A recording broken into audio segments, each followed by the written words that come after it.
Kenneth Walker III goes to Kansas City. Travis Etienne goes to New Orleans.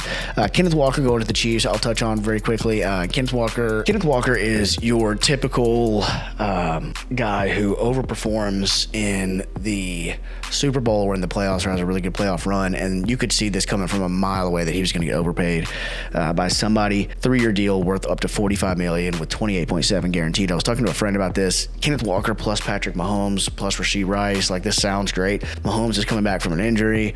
He may not even play most of the year next year, so one of those 3 years is already pretty much taken up. They seem to think that they're going to compete next year. I don't understand how they think that with how late in the game, or late in the season, I should say, that Patrick Mahomes had that severe injury.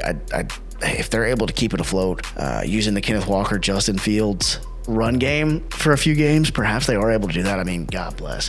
That would be one of the best coaching jobs anybody's ever done, but certainly of Andy Reid's legendary career, if he was able to keep them afloat or make them a contender while Mahomes heals, and then he's able to step back into Kenneth Walker and etc. But yes, on paper it looks good. The interesting thing about Kenneth Walker is that I was a really big fan of him in Seattle. I actually thought he was way undervalued. Like, when he was splitting carries with Zach Charbonnet, I thought that was interesting, to say the least, and I was surprised that he never really broke out.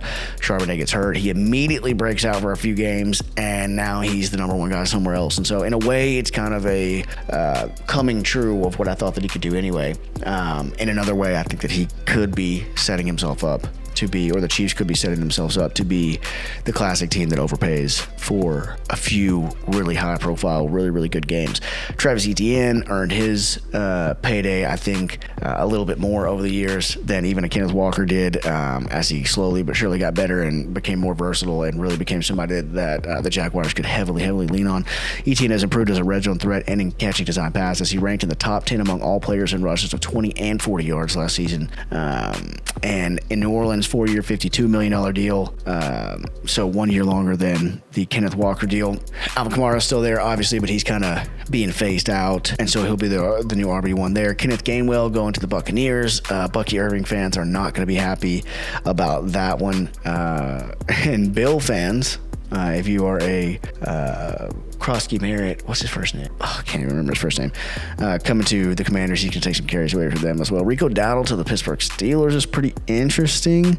Tyler Algier to the Cardinals. Bijan Robinson fans everywhere freaked out about that one.